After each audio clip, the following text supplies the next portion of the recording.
Celebrating 4 years of talk like you've never heard it before, this is GabNet, the Great American Broadcast Network.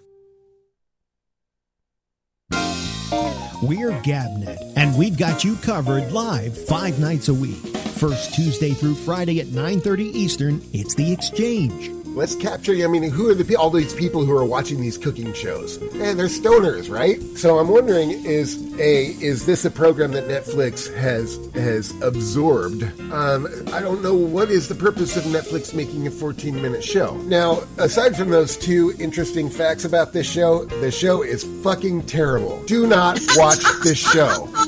It fucking sucks. Tuesday through Friday at 10 Eastern, join Alex Bennett on The Ramble. Say goodbye to the unions. Renee, what was the decision? And then we'll go to Patrick. It doesn't matter. Just say goodbye to the unions. No. But I'm not asking you that. I'm asking you what was in the decision yesterday. I'm going to look it up. Okay, let me look it up. Yeah, he'll go look it up at glennbeck.com. Tuesday through Friday at midnight, The Intersection. Most high school boys, what have we got on our mind? Sex and girls and sex and sex and sex. And booze and drugs. Yeah, the Asian guys I knew in high school, I'm sure they thought that way, but perhaps they were more disciplined about it. Although there was this Japanese girl in high school that your old friend, the Black Avenger, had the hots for. Oh, my God. Be still my sake wanting to drink self. If you like sports, we've got that too, with The Arena Wednesday nights at 8:30 p.m. Eastern. Well, and even if you did that, it doesn't give you the right to grab your Uber driver's private. I mean, and what part of that to him sounded like a good idea? Oh, she played a special song. Catch up on all the shows with our weekend flashback. All shows have the Citizen Panel, an exclusive concept of GabNet. It's new, it's daring, it's talk like you've never heard it before. Hey everybody, this is Alex Bennett, host of The Ramble, heard here and seen here on GabNet, Tuesday through Fridays, live at 10 p.m. Eastern Time, and I got some big news for you. Our program has moved its live video from Facebook Live to YouTube Live. After extensive tests in our GabNet laboratories of at least 10 minutes, our mind was made up and we've come to the conclusion that YouTube is superior not only in video quality, but audio as well. And then there's the ease of watching it. Here's what you do. Simply point your browser to youtube.com/Bolo Bennett /live. That's youtube.com/Bolo Bennett, BOLOBENNETT /live. And you're there. The player is waiting and you do nothing. And when the show begins, so does the player. Couldn't be simpler. In fact, tag that page as a permanent tab on your browser and you're ready to go. And if all of this is too vexing for you, well, just go to gabnet.net near showtime and the player in the middle of the page will start to play when we're on. We're thrilled with the new quality our move has provided, and while you're there, would you do me a favor and please subscribe to our channel? No, I beg you to. Hey, listen to me, I'm groveling, okay? I know, it's pathetic. I'm sorry, I'm debasing myself and I really shouldn't be. Please. Celebrating 4 years of talk like you've never heard it before, this is GabNet, the Great American Broadcast Network.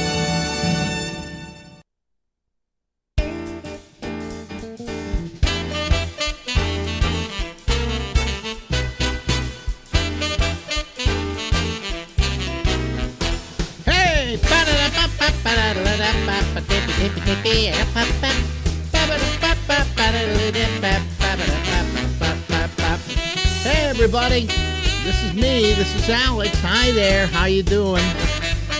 We'll be here until sometime around midnight Eastern time. A little bit later we'll have a citizens panel, But this week, we're running 3 interviews that we did, and this is interview number 1 that we did with our good friend Jack Garfein, who, as you may well know, was a movie director and stage director, member of the Actors Studio.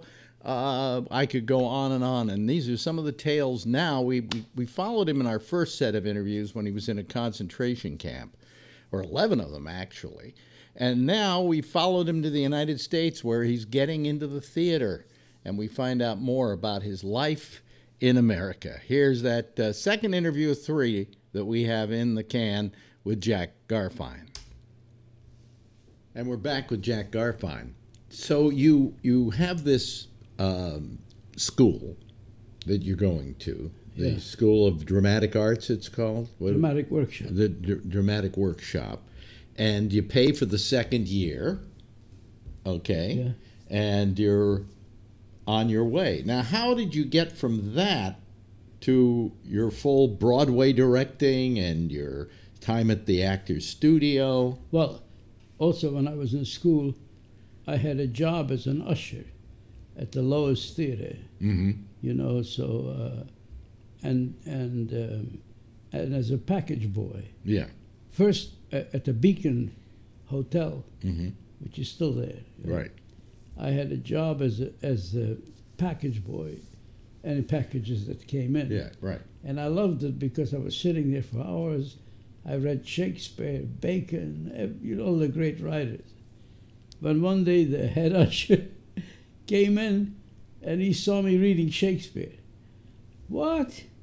Don't tell me you're an actor. You told me you were interested in accounting and you want to be an accountant.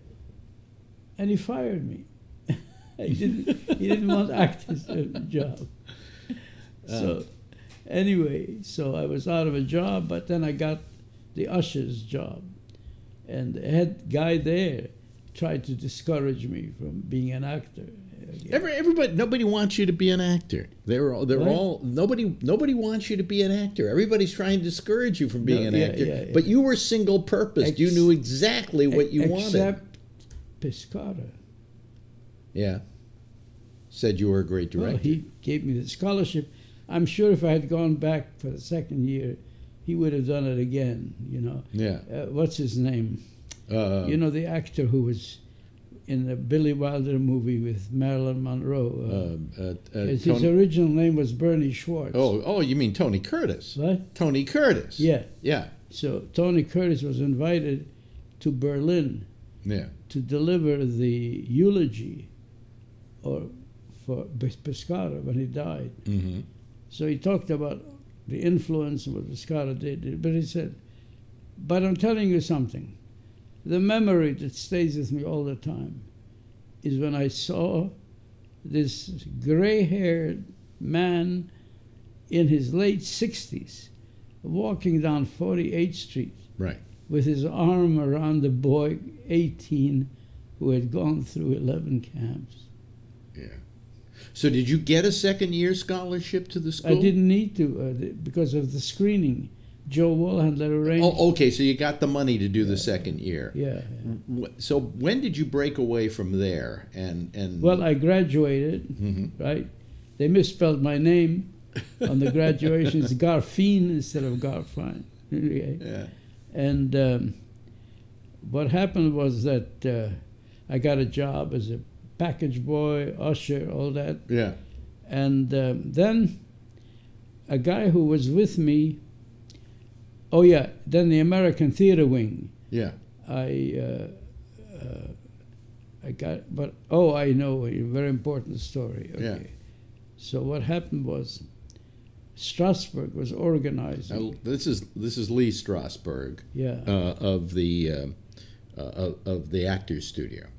He wasn't yet in the It wasn't yet the Actors Studio. Actors Studio was there, but he wasn't a part of it. Right. And he said he was organizing a class at the American Theater Wing for directing. That 20, maybe 25, no, I think it was 30 people could apply and show him their scenes. And after that, he would organize the first directing class in New York with 10 people, okay? Right. So I had done scenes with actors. I went and I did, can't think of the title of the book now, a scene from book, and I did it. And then when the term was over, he was going to choose 10 people. Most were GIs, the GI Bill Right. was paying. Right. And I was, again, on a scholarship, you know. Yeah. So after I did my scene with the other actors, I didn't hear anything. So I thought, okay, fuck. So my friend said, call them up and find out, you know. And so, and then he was already, that's when the year he became a kind of a teacher at the Actors Studio. And I wasn't a founder, you know. Yeah. So what happened was I got to the Actors Studio and I Now, saw... let me say to people so they know, because a lot of people don't know this. Yeah. The Actors Studio at that time became almost the focal point Yeah, for well, all the big actors of the Studio time. was founded by Kazan, Yeah. Danny Mann, Elia Kazan. and Cheryl Crawford. Yeah. And the idea was you didn't have to pay any fees. That what he said, Kazan said, I wanted it to be a place where the actors got out of the rain. Right? And it's true, because outside, like today, Yeah. they're being cast for type, for this, not as artists or not as people who can make a contribution. Right. And so, and he wanted a place for that to be. And so when I went to see him, oh no, excuse me. So the class at the American Theater Wing was over. My friends asked me to call. I didn't hear anything. Call, find out.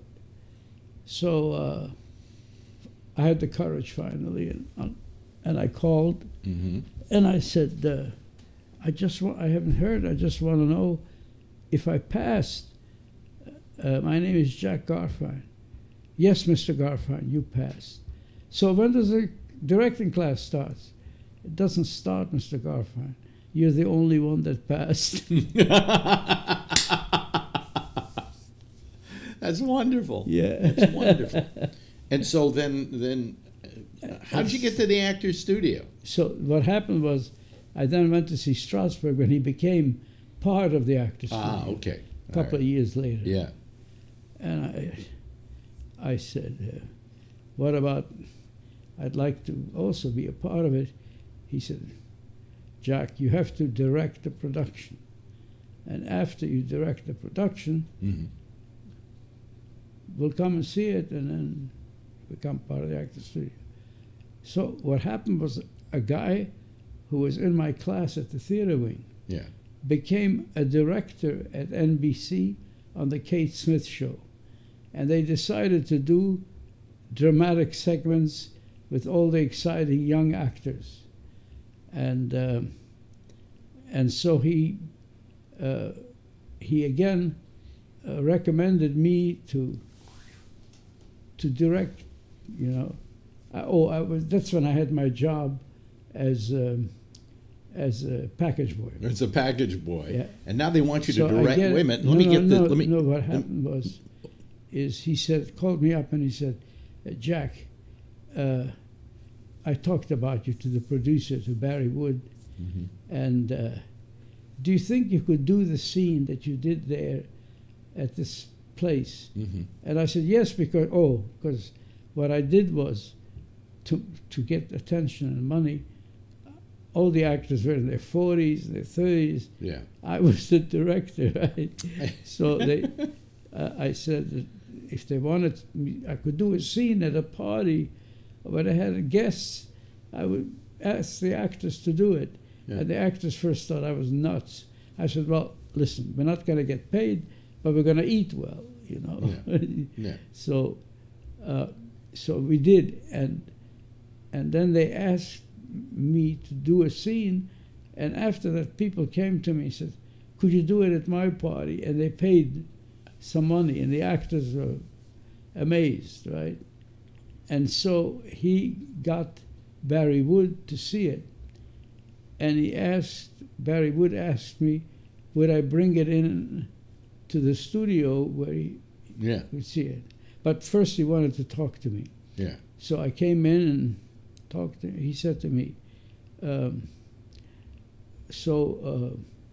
did you, I said, how I got the actors. I told him how I worked with them. And he said, well, okay, so I want you to do this on the audition night when they do Kate Smith show.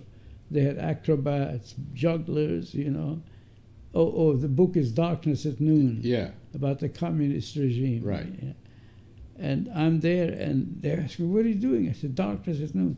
What do you mean? What happens? The lights go out at noon, you know, because this wasn't a dramatic show, you know. Right. And so I did Darkness at Noon and the scene, and I was asked to come in and see Barry Wood. So I thought, okay, he's going to give me a job as an assistant. I'm a kid. He's going to give me a job as assistant stage manager or coffee boy. So I ignored it. 2 weeks later, the secretary calls me and says, Mr. Garfien, we don't understand. Why don't you want to come in and see Mr. Wood? Oh, I'm sorry, I lied. I said, I was busy, I'm working, you know. Okay, so she gave me a date.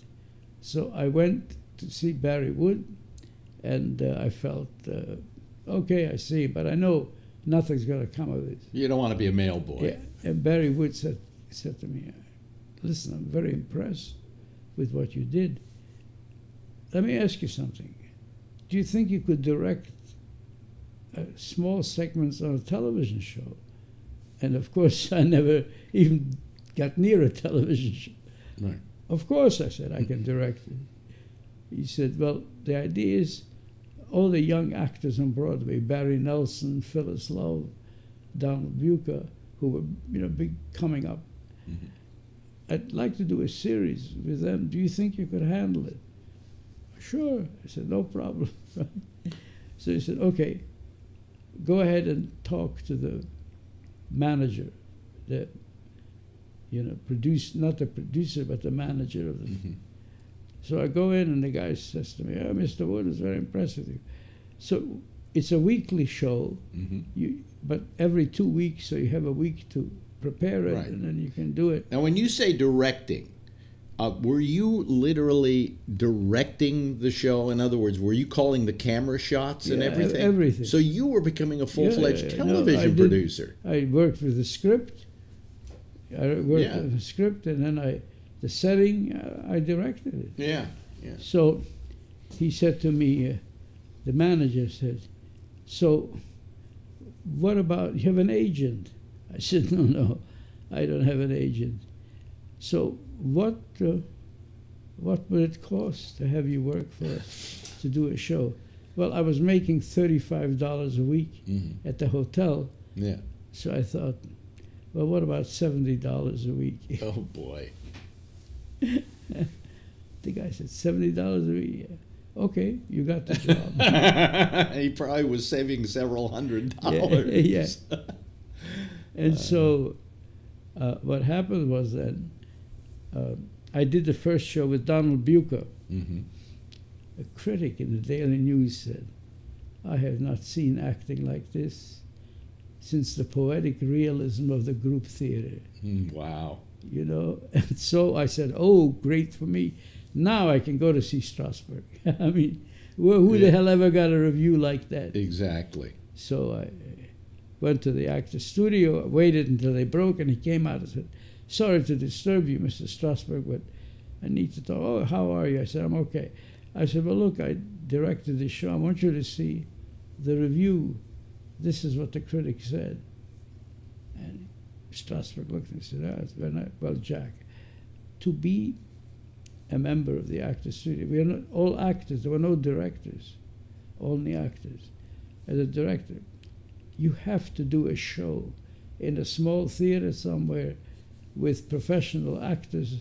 Well, you already work with with actors, and then I'll come and see it.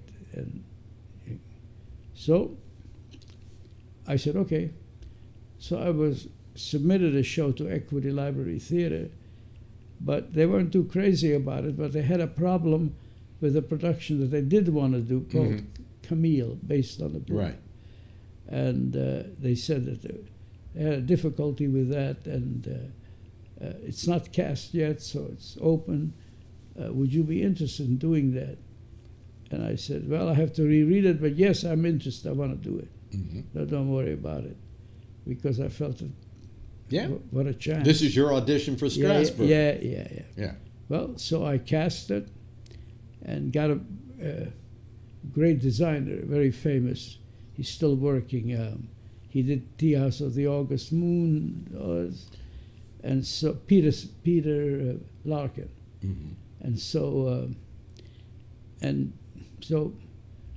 what happened was I cast it well and rehearsed it, did things with it.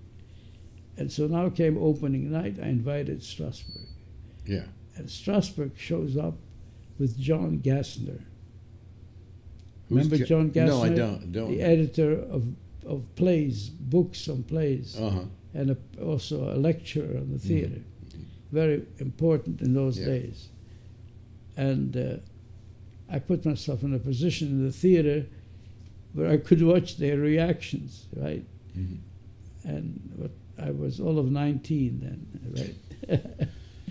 And so I watched, and then during the intermission, I started to walk out when Strasbourg is looking for me. Yeah. So I go up and I think, oh, why? He said, okay, we'll talk about it sometime and see. And then he left with Gassner after the first act, or after the second act, maybe. And I thought, okay, fuck the actor studio. It's a failure. Okay? Right. So I never heard anything from Strasbourg, the studio. And again, like it happened with the thing, my friends urged me to call. Yeah, give them a call.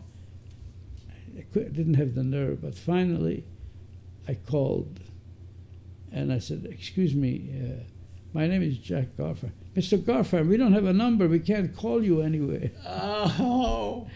I said, oh, I'm sorry. Mr. Strasbourg said you can attend the actor studio. Wow. Now, there you are. You're at the end. Now then, a revolution with the acting. Oh, boy. Because what happened was they had scenes that they did, but they never did a production. Nothing came out of the studio except individual actors who would be cast, and people would say, wow, particularly in Kazan's productions. Yeah. Okay? Oh, and I had this incident with Kazan. So what happened was I went and I found a play because everyone rejected it, and I happened to be invited by this photographer, and at that time stereos, hi-fi just came out. Yeah, right. And he had a great hi-fi, so you could hear the music like couldn't hear it. Right. And I would, so I would go for those evenings. And one evening, I met Calder Willingham. Right. Great playwright. He told me that he wrote this play. Everybody turned it down. Nobody wants to do it. So I said, well, could I read it? And he said, yes, under one condition. Don't call me unless you're I have a production. But I don't want to have conferences, meetings about the script. I've been going through all this. I don't want that. Just let me read it, okay? So I went and tried to cast it. And of course, all the actors. Eli Wallach. Now, who are some of the actors at the Actors Studio? What? When you were going to the Actors Studio in the beginning, who were some of the actors who were there? A lot of them, I forgot the name. Walter Matthau. Brando was no longer there. He would come once in a while just to watch. Annie Jackson. Almost all really big, who were big stars later, Yeah. I can't think of all the names right now. Right. And Mike Gazzle, You know, Mike Gazzo, yeah, who was people like that. Hatful of Rain. Yeah, and but what happened was that I would go up to these actors saying, I'm going to do a play, I'd like you to cast you in it. This kid's going to do a play, and I'm going to be like, there was nothing to do with me. So I went to all the young actors who just came in that nobody was interested in. Yeah. James Dean, Ben Gazzara, Ben Gazzara,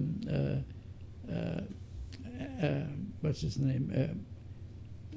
It'll come to me. I have the same problem. So they went to them, and I got them together at a meeting.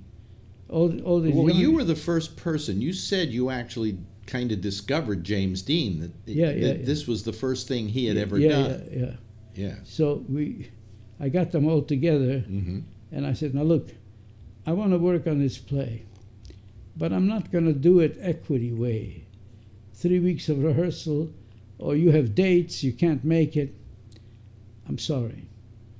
You're going to have to work with me every time, and I'll only show it when I feel it's ready. Show it. Nobody shows anything in the actor studio, any full plays. They do scenes. People are going to kill us. I said, I don't care. Then not a part of it. But I'm doing something that's never been done, okay? I want to do a production developed at the actor studio and done for actor studio members with Strasberg, people there like that. And finally, they all agreed. I said, when are we going to do it? I know you have jobs. Some of you may even get parts in a play somewhere or an extra, whatever. Right. So we're going to rehearse in the evening. So it'll be from about 9 o'clock until midnight or 11:30 or 8:30, I said. Yeah, right. And they all agreed. They said, fine, we'll do it, Jack. And I told them what parts, cast, and we had the first reading, and they got very excited by the way I talked to them, what I said. So then, one night, we were rehearsing on the 7th floor of the Anta building, and New York wasn't as dangerous then as it is today, but still, 11 o'clock at night. Yeah. So I always make sure the doors were locked and safe. So one night, as we're rehearsing, guess what? What? We hear footsteps coming up the stairs. Oh, Pat Hingle was one of the people. Another great actor first at the acting time. job. Really? Yeah. Pat Hingle, in case people don't know, was a very, very accomplished actor. And first time Kazan saw him. And people have seen him, but he's one of those people that they go, wasn't he that guy that was in that thing? You know. But anyway, so go ahead. So we hear footsteps.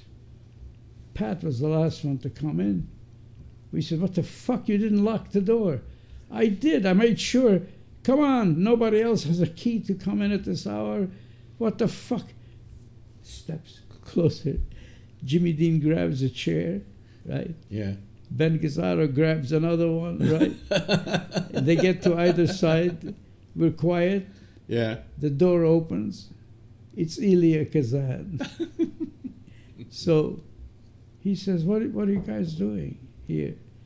So I introduced myself as a director. I said, my name's Jack, I'm a director. And he looked at me like, this kid? This kid is a director. Director. Yeah. And he said, so what are you doing here? And I explained that most of us have jobs during the day. I'm working at Lois Theaters, all that. But we meet at night. There's a project that I'm working on that I'm rehearsing every night, you know. And Kazan said, and you walk up 7 flights every night? Yeah, every night. He said, well, all I can say to you, and I introduced Pat Hingle, James Dean, everybody. He didn't know anybody. And he looked and he said, all I can say is, you come and rehearse every night, and you walk up 7 flights, I'm going to predict something. Each one of you are going to make an important contribution to film and the theater. And with that, let's leave it let's there, leave it and there. we'll come back and talk some more. But you got a lot of stuff nobody else got. With Jack Garfein. Celebrating 4 years of talk like you've never heard it before, this is GABNET, the Great American Broadcast Network. And that was our second interview of, well, actually, it's our, more than second, actually. It's actually our fifth interview with Jack Garfein, but it's the second of this series. And if you're, I know, I've got to say this, to be very honest, some of it is very difficult to follow because Jack is very old. He's quite old. He's 88 years old. And he is giving you his remembrances of what went on back then. And he doesn't have it, where I would do something in somewhat a linear way if I were telling a story. There is no linear quality to this with Jack, because at this point he's simply telling the story as he remembers it and as he knows it. And we're having a nice little talk, but you've got to follow it. Now, if you have followed it, or if you haven't followed it for the last couple of nights, tomorrow night, the final episode of this series of interviews I did with Jack is absolutely fascinating. It has to do with his time with James Dean, with Marilyn Monroe, he was very close to, and stories about them and about his being the last person to see James Dean alive. Okay, but that'll be tomorrow night, and I tell you, you should not miss it. Okay, it is worth listening to. Tonight is a Phil-free night, which is a good deal for a lot of you people out there, because it simply means that you can get a word in edgewise. No, he's been very good lately. But you might want to give us a call and be part of our citizen panel. And the lines are open right now. And if you don't know how to get on the citizen panel, just go over to gabnet.net, and over on the right-hand side of the page is everything you need to know about getting on the citizen panel. How to get Skype, how to use Skype, how to call us on Skype, all of those things. And by the way, while you're there, if you feel that in going over there you're going to miss some of this program, the video's playing over there too, live. So just go right over there. And anytime we're on here live, you can go there to see the video as well and blow it up to your full page or whatever. Anyway, and as you can see, this camera is a 4K camera we're using here. We're not putting it out in 4K. It's going out in what's called 720p, but it's capable. You can see how clear it is. If it weren't, could I do this? Okay, anyway. So I'm going to sit here and wait for people to start calling, and hope that you all join us. Marjorie is getting better by inches, and today she was better than she was yesterday. In fact, she's about 100% better than she was yesterday. She's walking with a cane, but she's walking straight. I even saw her walking a little bit without the cane. So it's getting better. It's not great, but it's better. And I figure that by the time we have to get her to the doctor next Monday, it's going to be interesting and easy to do, because I think she can get in and out of a cab pretty well by then. But she's in better shape. She's in better shape. Me, I'm not so much. I've been taking these pills, these gabapentin pills, for my foot numbness. And all it's supposed to do is to do away with the pain of the foot numbness. Well, I take them at night, and it puts me to sleep, and I wake up, and I'm just absolutely loopy all day. But the one thing it has done is I'm much nicer to Marjorie. She says, I am just an absolute lovable gem on this pill. So now I'm afraid not to use it, even though I know that if I use it, I'm going to be loopy. Like right now, I'm kind of loopy. I have to figure out a little more all the various things I have to do to get this program going. So I'm just hoping that you will all start calling me, and we will get a citizens panel going tonight, and I can just sit back and not have to do anything. I watched the, and I know a lot of you probably did too, and if you didn't, you really missed something. They had the funeral today for the service in the National Cathedral for George Bush Sr. And under normal conditions, I would find something like this absolutely boring and dull, and usually they are. But this wasn't. This was one of the best. If there's such a thing as a good funeral, this was a great funeral. And certainly, if anybody wanted to do the man justice, they did it very well today.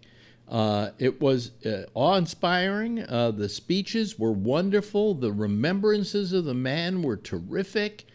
And it was just a delight in many respects. But also, it was a delight to see how uncomfortable Donald Trump looked throughout the whole thing. He was sitting right next to Obama, who he's bashed constantly, and he's like 2 seats down from the Clintons, and Hillary wouldn't even look at him, wouldn't even make eye contact. And Michelle has said she will never forgive Donald Trump for his birther stuff. So this was a bunch of people who didn't like the guy sitting down at the end of the row. But in any event, he was at the end of the row, and they were giving him dirty looks. They were giving him dirty looks, and in fact, Cheney was behind him, and Cheney was giving him dirty looks. I mean, it was just amazing. So anyway. It was something to watch, though. The music was terrific. The eulogies were superb. George Bush Jr., who I never had any great amount of respect for, gained mine today because you saw a very human side of him, and it was really one of the best eulogies I've ever seen done. I mean, a lot of people got up there. Alan Simpson. Anyway. I'm trying to remember some of his other friends who got up and said stuff about him, and they were all terrific, and the remembrances were wonderful. And then George got up and gave his eulogy, and you'd figure, well, how's he going to top them? And just gave this speech that, in a funeral service, you normally don't hear applause. And you just hear silence and reverence and so on. At the end of his speech, there was applause. There was a large applause, a very heavy applause, and a good applause as well. Well, I'm going to give this about another 3 minutes, and then I'm just going to shut the whole thing down for tonight if I don't start getting some calls. The lines are open. What is it? Is there something else going on tonight somewhere? Because the amount of people watching is very low, and so I don't know where you people are or aren't. Well, here comes Jeff Stein, so we'll take a call from Jeff and see how he's doing. Hello, Jeff. How are you?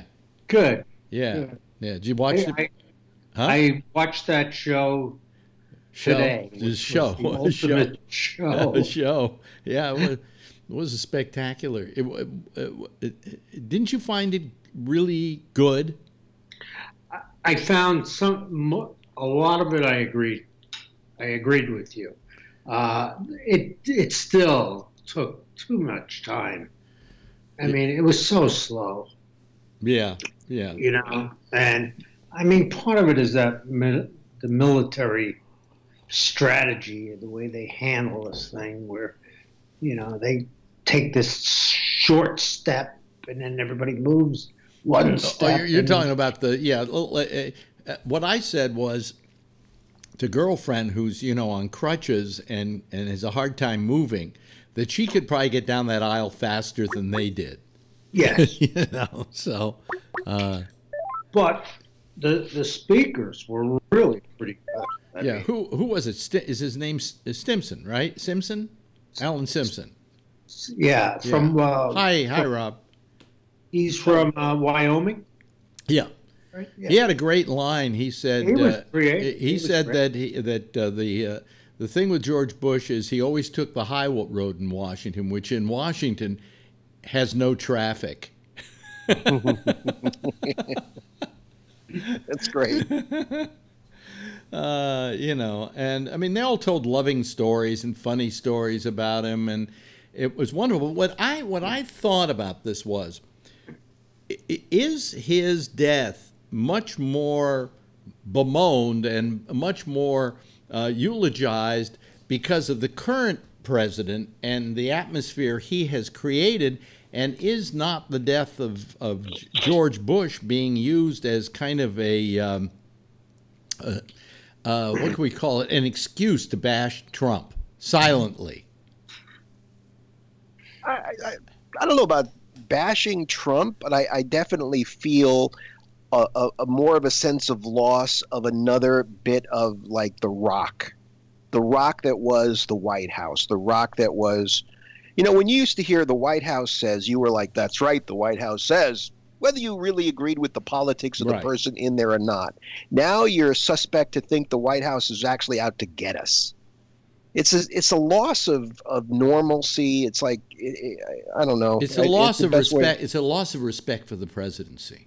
Yeah, and not trusting your own government anymore. I mean, we always said, well, corrupt politicians, but now I'm wondering if, in light of all of the things that have come out recently, and now that I've heard that they subpoenaed Trump Industries or whatever the hell the name of his company is, they subpoenaed financial records from the Trump organization. Mm-hmm. So you wonder, does this president have America's best interests at heart? I never really ever stopped to think that a president didn't, even if you didn't agree with his politics. Okay, let me ask you a question. Let's say that they find great improprieties in the way he ran his company. All right? Let's just say that. Is that reason to throw him out of office? Because that did happen before he was president. Yeah, it's not. I mean, you can get him on all that stuff, but you're going to have to wait till he's no longer president to get him on that stuff. So what you'd like to hope is that stuff all becomes public and that it'll destroy his chances of running for a second term. Yeah. I think that's really that's the best you got. That's the best you can hope for. I mean, last night we had Bree say that he didn't think there was any way that Trump was going to get impeached. And, I pretty much have viewed that argument too. Not so much that he can't be impeached, and there isn't a reason to impeach him, but that if we started impeaching him right now, it takes so long that he would no longer be in office by the time that we finally impeach him. Look how long the process of impeaching someone Mm-hmm. and going through the whole thing. It's almost set up to fail. Well, how long? And as it should be. Yeah, it's a very, very difficult thing. As it should be. It shouldn't be something that should be easy to do. It shouldn't be easy to impeach a president. You know something? Thrown everybody out. Yeah, but the thing is, it should be a little faster for this reason. If the guy has committed high crimes and misdemeanors, something that is absolutely dangerous to the public and put the public in danger, it would be nice if you could get him out faster. Well, so that changes the rules then, because impeachment is not a legal thing. It's a political. Well, impeachment is only the indictment. Right. To begin with. But it's all political because it's tried in the Senate. They're not legal crimes. They're not punishable by the law. They're punishable by the government. So it's a little different, right? If he's found out to have done criminal activity, right? Mm-hmm. Now, not government criminal activity, but criminal activity that he should go to prison for. It seems kind of weird to me that just because he's a president, we can't prosecute him, because this man is making decisions in foreign policy, in trade, in justices. He's shaping this country, and he could be a convicted felon. Yeah. Right? So to me, that's odd that there's nothing that we could do about that. You have to wait until he's finished his term. Really? Yeah. I mean, that seems wrong to me. That now that's not. I'm not talking political crap. Political is political. But if they find out that he is guilty of some serious legal issues, there should be a quicker avenue to say, you know what, you're not fit to be president. You're a felon, or at least he should be able to stand trial right away. And then, you know what, there should be something in the government that says, as much as I hate to say this, that maybe the vice president needs to take over while you're sorting out your legal issues. Well, the thing that Bree said last night was there was no way they would get to him. And after I thought about it, it turns out that Cohn has not just been testifying about stuff that happened in Trump Tower. He's also testifying about stuff that happens with the Trump Foundation and everything else, and that's all been turned over to the state of New York. It could be that Cohn knows where all the bodies are buried. And he is screaming like a little banshee, Right. And I think that is what Trump is really worried the most about. And I don't know that he even worries about it. I really do believe he thinks he'll come out of this because he's Trump.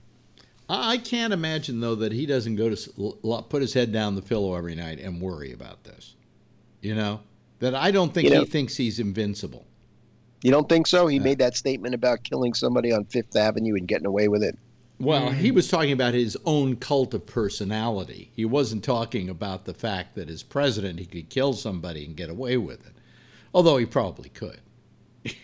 I tell you what, he's done pretty much anything else that, how many times do we say, oh, this is going to get him?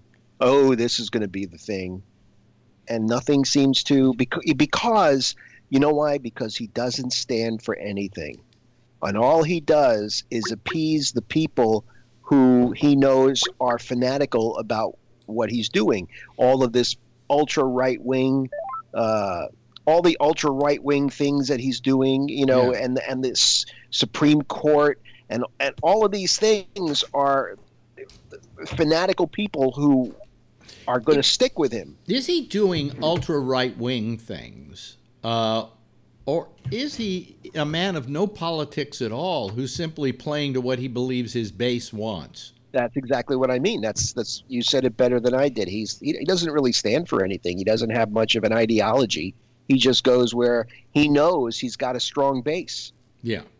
So, and that's why they support him. Yeah. Because that, and Phil will tell you, and I've said it to him any number of times. It's a means to the ends.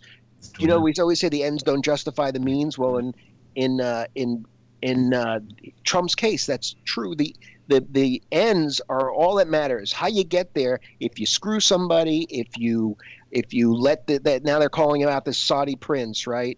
And everybody's calling it a cover up. That Trump's in a cover up with the prince because of money. Because hello, Machiavelli. Well, you know what this is. Can't do that. But what this all is, hello, Brian.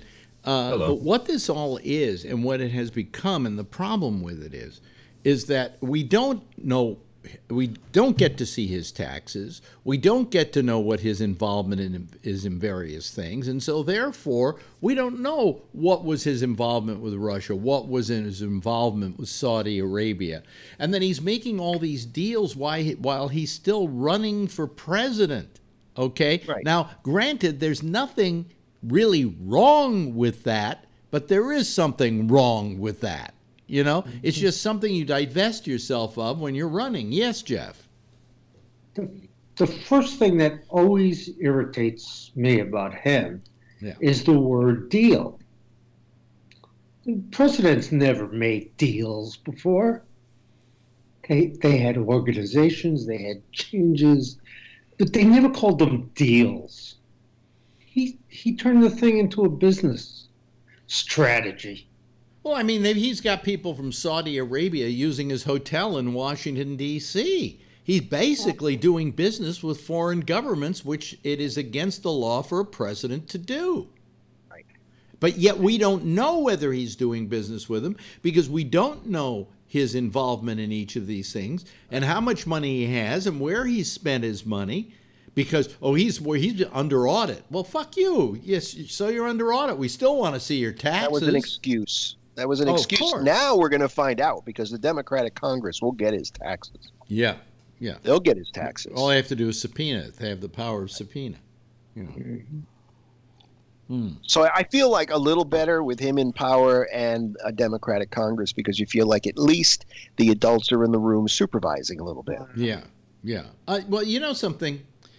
I think what's really disappointing was that the Republicans got behind Trump, even though they hated him.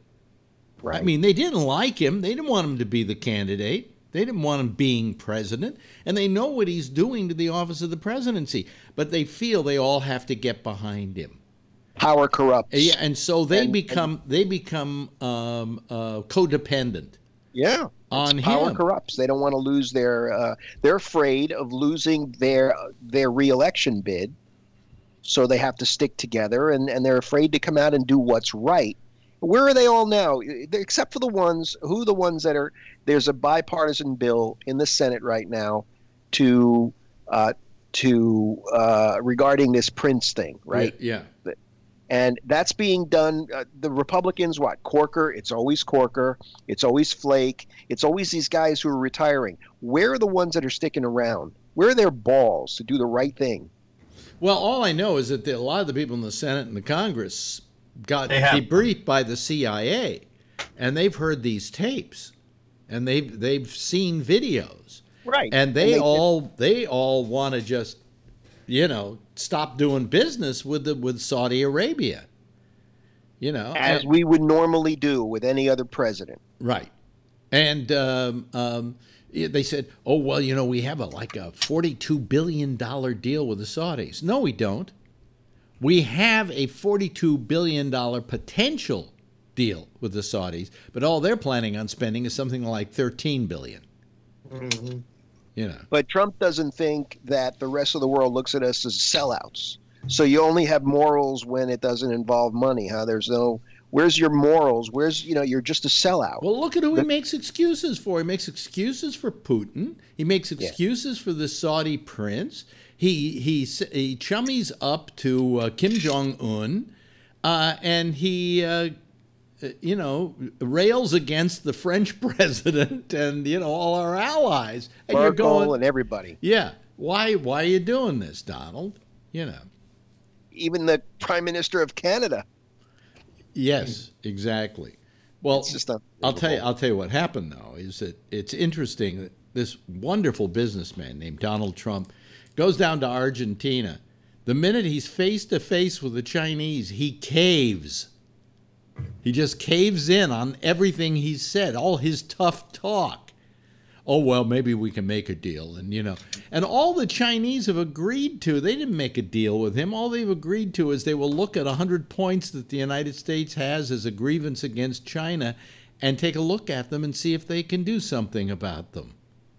But that's all he got out of that. And when he came back for a day or two, the stock market kind of went up going whoop-de-doo. And then they saw that no deal was really made in Argentina. And it tanked yesterday like I haven't seen. It went down 799 points, the Dow. How much did it go down today? Today it wasn't open. It was closed today for the Bush. Yeah.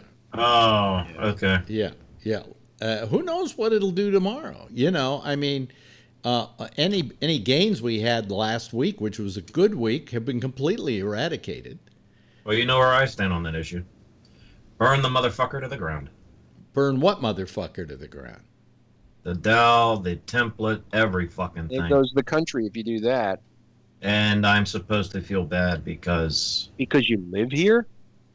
Oh, I live here. It doesn't mean I like it. Just because I live in a house. Well, Just because I live in a house of horrors. Just because I live in a house of horrors doesn't mean I don't want to burn it the fuck down. Yeah, well, thank you very much, Brian, because I have money in the stock market, and I just took a drubbing last week. You're what the military would call a collateral damage. Well, thank you very much. I feel good about that. I don't understand what you think would come out of that. Hopefully something better. If not, then, well, say hello to the extinction of the human race. So, to me, that kind of thinking is what put Trump in office, because people were saying, well, what can happen? Let's just go for it. Well, the kind of thinking that put Trump in any sense. A part of the thinking that put Trump in office to begin with was the distaste with the elitism that was permeating throughout the country, especially in the Washington, D.C. to begin with. This is where I have a modicum of empathy for people like my father who voted for the man to begin with. Yeah, I got people who wanted to do away with the elitism in the country by voting in a billionaire. Yeah. I know there's a contradiction there. That's because most of the information that you're reading about all this crap it was coming from social media and all fake bullshit. People like your father and people who voted for Bush voted for for Trump. Didn't vote for Trump, the politician. They voted for Trump, the TV star. Right. That's what they voted for. They voted for that guy that they lit perfectly every week, sitting in that chair looking like he was taking care of business. That's what got him elected in the minds of a lot of these people, because I don't want to say this about your father, but they're morons. Well, as far as port of origin, you could say it started with Reagan. You could say it started with Nixon. In terms of winning the Southern strategy and playing culture, politics, and how everything just kind of turned in on itself between that and the gutting of the middle class, and us turning into a service-based economy and all that other bullshit. But part of it, it's you weren't 40, 50, 60 years of this that festered and boiled and whatever that brought us this man. Trump. Remember, Trump is the symptom, not the cause. No, you could also say Trump was the con job. Well, he's a con artist, but he's also the symptom of everything that's. I don't know. Well, then we make an excuse for Hitler that he was a symptom. And actually, I would. You really? Okay. Why? Because of the austerity measures of the the Weimar Republic, and that they were canceling unemployment benefits for people in the country of Germany because of the large debt they owed to the Treaty of Versailles. Yes, I would say that Adolf Hitler was a symptom of the problem. Can I talk? The problem with Germany is that the Allies decided they were going to fine Germany just an extraordinary amount of money that put them into debt, that put them into poverty. And then along comes Hitler saying, I'll get you out of all this poverty. A demagogue, yes. Yeah. But is he a result of? Is he a symptom of the problem? It's hard. First, I could argue. I would give you this, that at first he was a symptom, and then over time, because Hitler lasted or did 10, he see 12 years longer than Trump did. Did he see a problem? He became a bigger and bigger problem. But to start with, he was a symptom of a previous problem. Did he see something transmogrified into something worse? Did he see something to capitalize on? Yeah.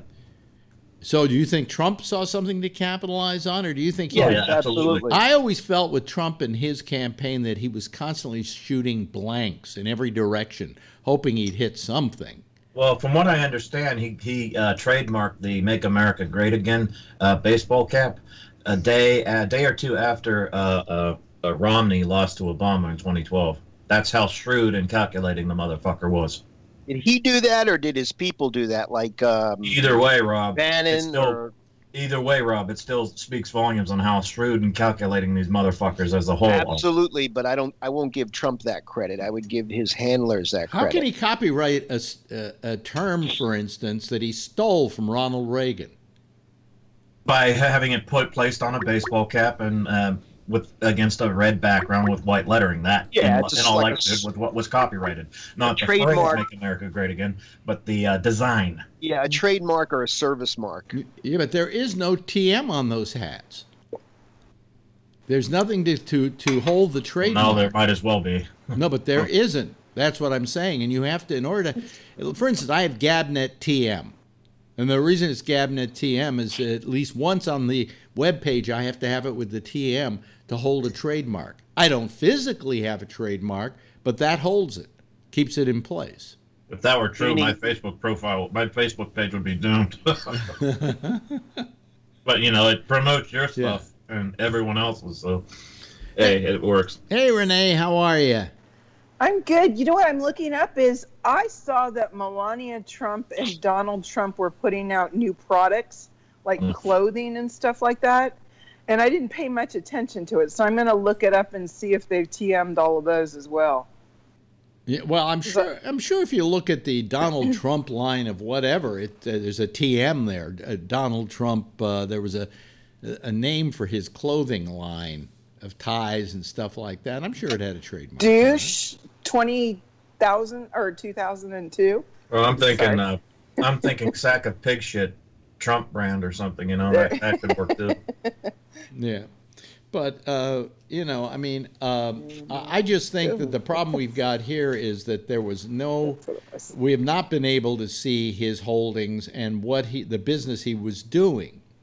If we had a clearer picture of that, we'd have a clearer picture of his motivation in just about everything. So they have a Santa hat, a MAGA Santa hat. MAGA Santa hat? Yep. Is it white? It's got the white band with the red on the top, and it says "Make America Great Again." Santa hat. It's important that Santa remain white. So we're monetizing we're making like Sean, what's his name? Like Rush Limbaugh has. Sean Kennedy.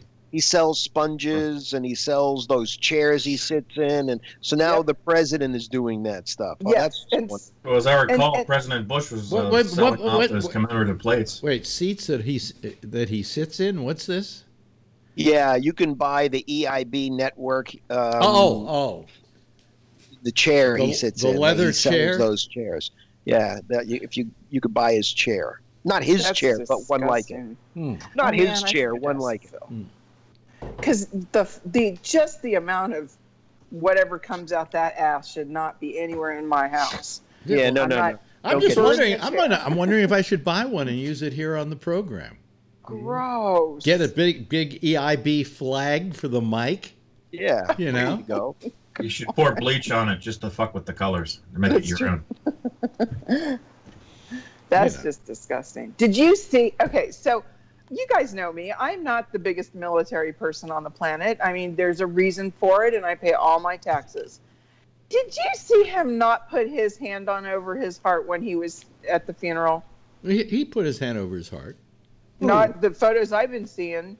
You mean Clinton or who? Oh no, President Trump. So everybody had their hands over the heart, but he didn't have his. He had his over. I don't know what part of it. He doesn't have a heart. Oh, well, he had to find it. It was taking him time to find it. We could use that as an excuse. No, whatever. He I was don't care. at the end of it. He was. I think when they were passing, the coffin was passing them. He had his hand over his heart. I remember that. I'll go back and look. I remember We're that. appreciating the death of a war criminal anyhow, so who fucking cares anyhow? Well, war Wait criminal. Until Bush 2 goes. I'm gonna let it rip. Yeah, I would argue that with you, Brian. That and the fact that he's written off how many gay Americans who died of AIDS. So you know what? He can go fuck himself. If I weren't an atheist, I'd say I hope he's burning in hell along with Reagan, the Union Buster. Wait a minute. I can't. Boy, I can't get a word in edgewise, Brian. I don't know if anybody's fast enough, Alex, for that. Yeah, he's I know. Good. He he's starts really going good. and then he doesn't listen to see if anybody else is talking. Yeah. Well, when I'm done talking, then go ahead and talk. Well, yeah, but I haven't got all night. That way I don't forget what the fuck I'm trying to say. Yeah. Wait, you asked if somebody wanted another show. Brian and I will do one. That would be an interesting pair. If you want it, have at it. You know. I'll just sit back and watch the carnage. You know, I mean, you could do one. Enjoy it. You could do one, Renee, because for you it's like just early evening over there. You know. Oh yeah, it's beautiful. It was 80 degrees. The sun's setting right now. It's absolutely gorgeous. Yeah. But I'm sorry. Well, actually, the weather's been pretty nice here, but it's just been cold. But it's been sunny. In fact, girlfriend, who hasn't been able to go out at all, looked outside and said, "Oh, it looks like it's a very nice day outside." I said, "Inside, it looks like a nice day outside." I said, "Outside, it's now 38 degrees." And I looked at my Mickey Mouse Apple Watch here. I made a joke on Twitter once about this, about HW. You want to hear it? Is it appropriate at this time? Well, it's Gabnet, so what isn't appropriate? Well, I don't know. I'm taking these nice pills. I'm just thinking, the Republicans' version of hell, all right?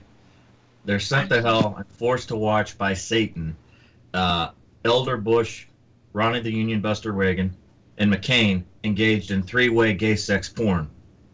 My version of hell is basically watching the same thing, only with everyone else involved. God, would that be something I didn't want to see? Well, to begin with, I will give George Bush some credit. He went into that Gulf War, and when the Kuwaitis had been returned to power in Kuwait, he said, "Okay, pull everybody out." And Schwarzkopf and a whole bunch of other guys in the military said, "No, let's go into Iraq now and go get them. We can take that over."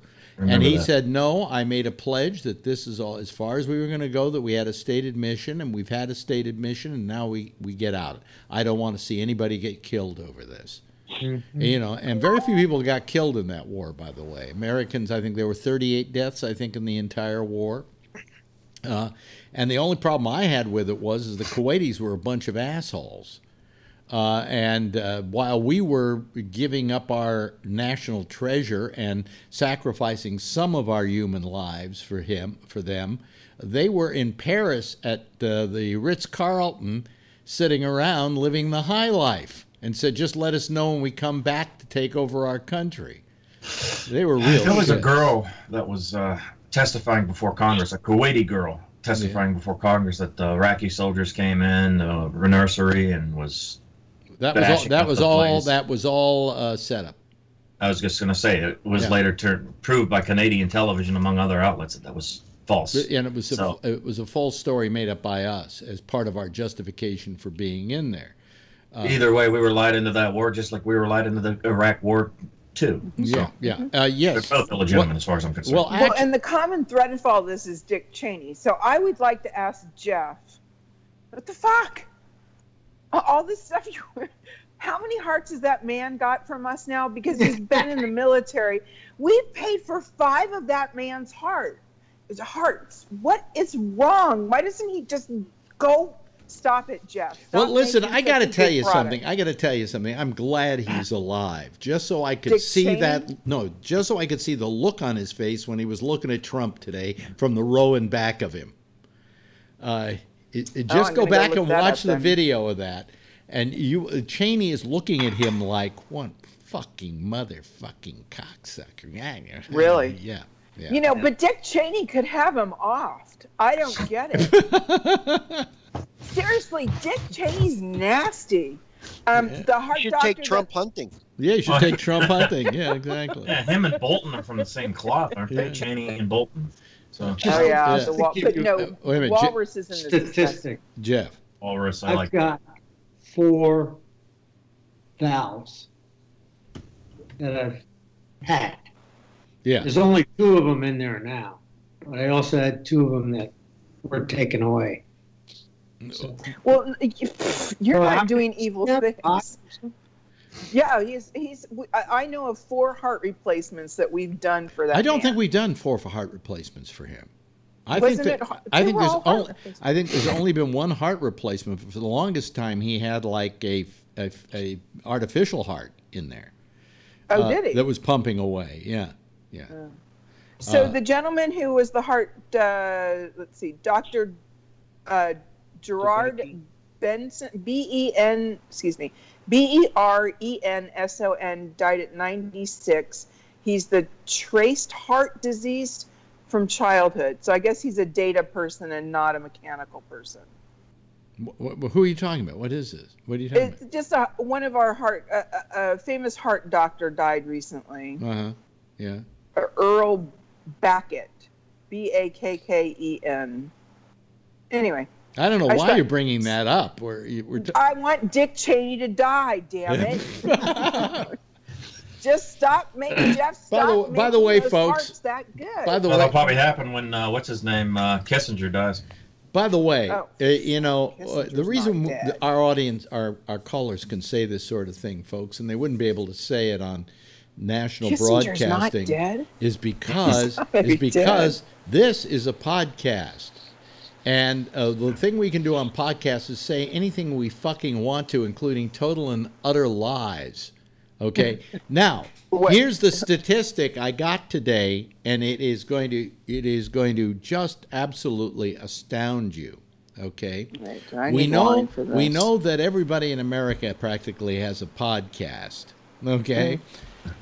How many podcasts do you think there are on iTunes?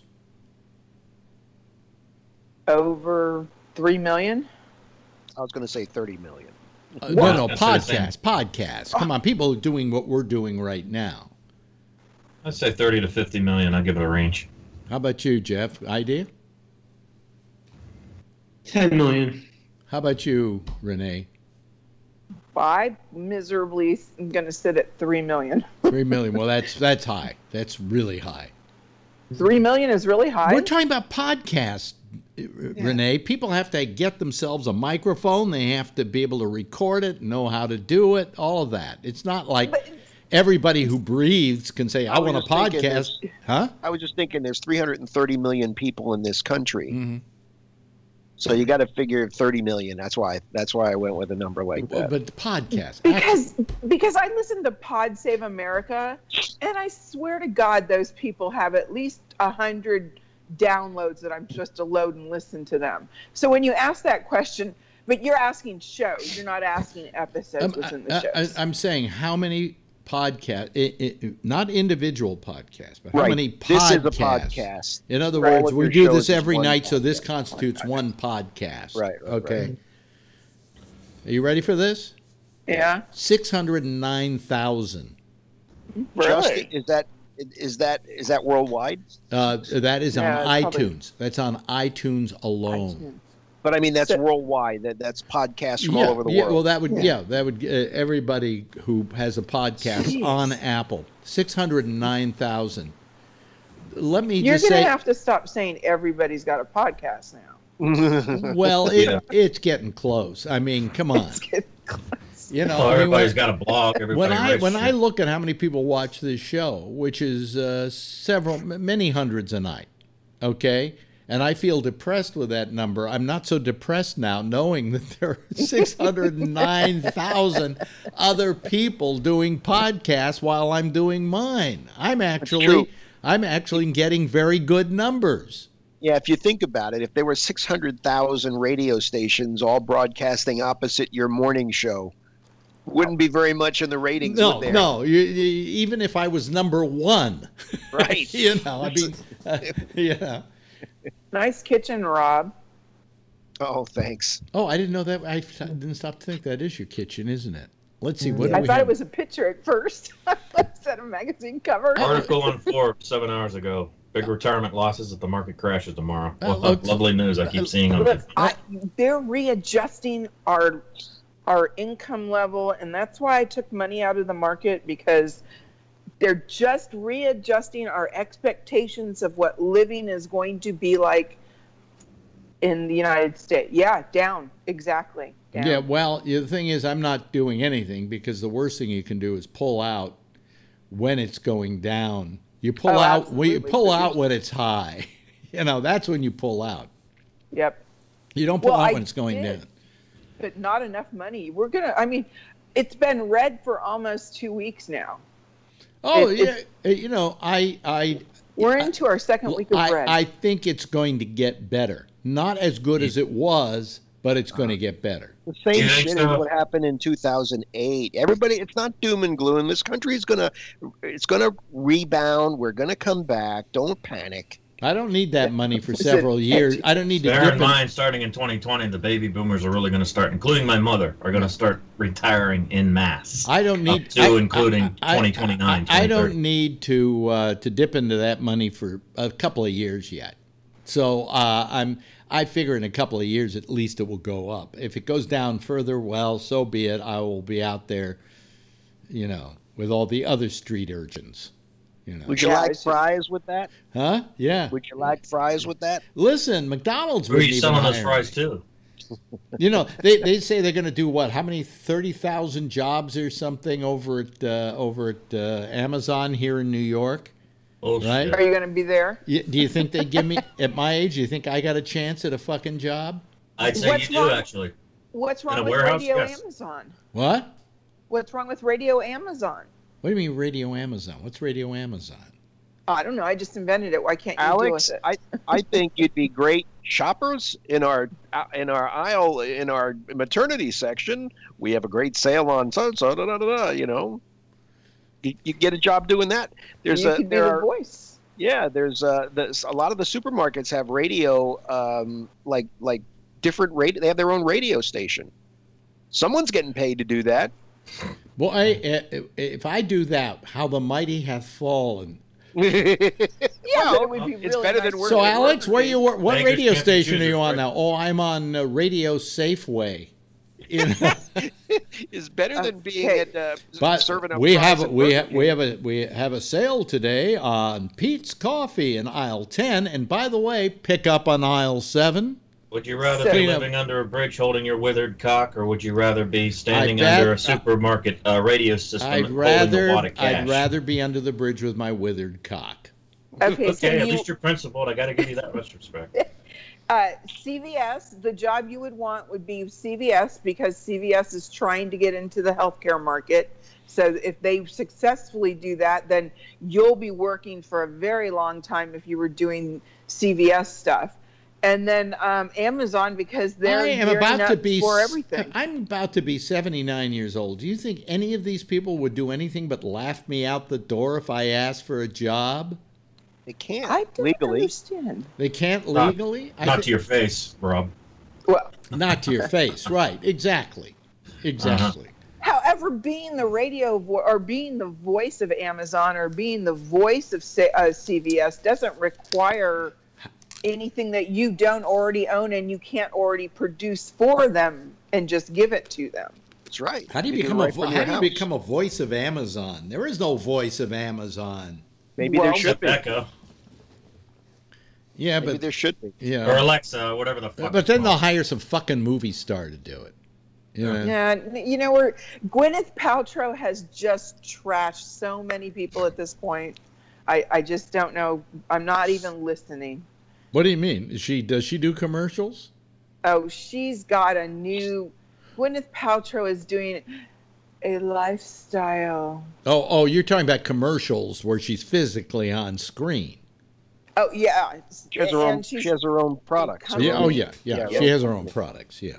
Yeah, she's really just some wheelies. Hey, she's made $250 billion, I think, or million or something. Amazing amount of money off her products. It's disgusting, though. It's just not. Yeah. And Kim Kardashian, God, the Kardashian family just keep raking in the money. And that I don't understand. At least, so when you pounce on Gwyneth Paltrow, she actually has she's got something that she's actually worth. But the Kardashians, what are they worth? What is it that they do? Well, they are a brand and they sell. I mean, she has a new brand called KKW, and supposedly it is heading towards it's heading towards $1 billion. Yeah. Wow. Yeah. I don't understand how paying them. Are they doing the Donald Trump thing where they're just lending their name to products? Well, you have to realize that in today's economy, personality is a brand name. It is a saleable commodity.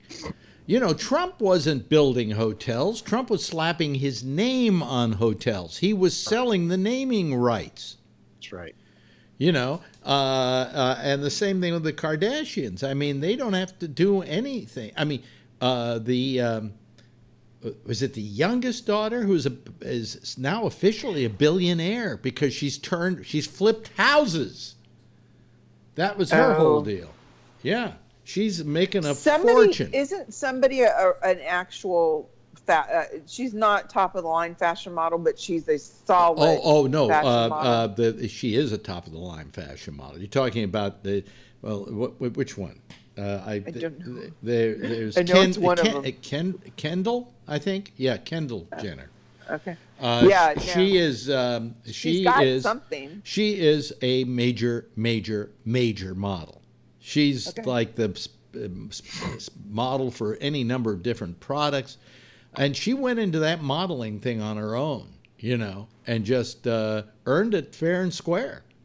Yeah, that I'll give her. She's the only one that I like. And then frickin' that Kendall Jenner. What is her name? You mean yes, the father? Yes. Yeah. She turned against Trump, and I was like, no, bitch, no, don't even try to talk for gay people. Gay people and transvestite don't want to hear this stuff coming out. Well, your transsexuals, mouth, so transgender do not come into the category of gay, of homosexual. Yeah, but they're in the big umbrella. They're part of the, you know, BLT, FFJ, QMI, QIA, NSP, WXYZ. They fall in that category, but the fact is that transsexuals many times are quite heterosexual. So transgenders are quite heterosexual. She still doesn't get a pass. She voted for Trump. She stomped for Trump. And now she's like, oh, my God, he's trying to take something away from us. Renee, you're talking about South Park's Buckle Up, Buckaroos. I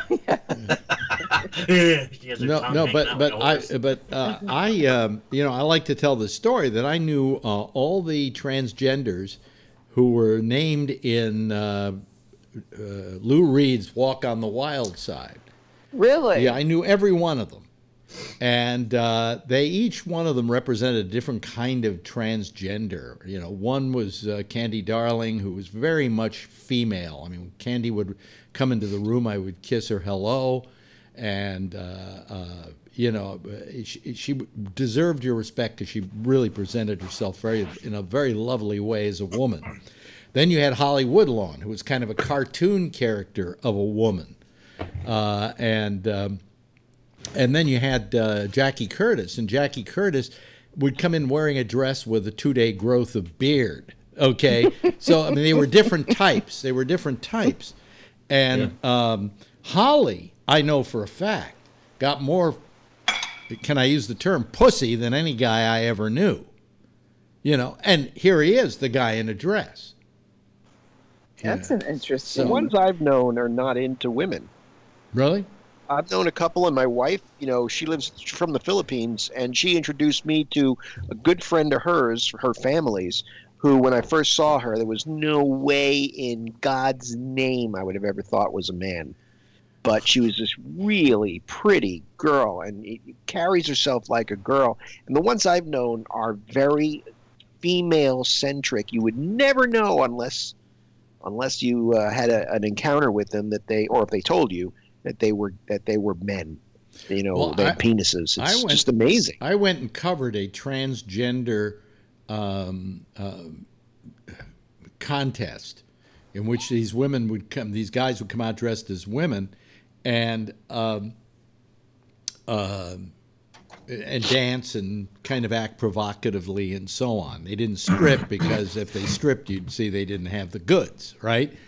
And I'm videotaping them, and of course everything I see is through the viewfinder. You know, you don't really see through your own two eyes. And all of a sudden, into my viewfinder comes the most gorgeous looking, sexiest looking woman you've ever seen. And I videotaped this woman, and we ran her as part of a segment of Midnight Blue. And eventually I used that image as an image for the bumper card on Midnight Blue, because the person looked so sexy and so hot. And guys would look at this woman dancing and go, boy, that woman's giving me a hard on. And I'd go, guess what? And then all of a sudden they'd start feeling guilty about themselves. And I said, don't feel guilty. You think it's a woman. He made you hot. That's all that matters. You were responding to what you saw. You know, you're not. It doesn't make you gay. It's like when you're walking down the street and you see this person with beautiful long blonde hair and a really nice ass, and you go, "Wow, that's hot." And then as you pass them, you find out it's a guy. You shouldn't feel guilty about that, because the thing that you responded to was what you initially thought it was. You know.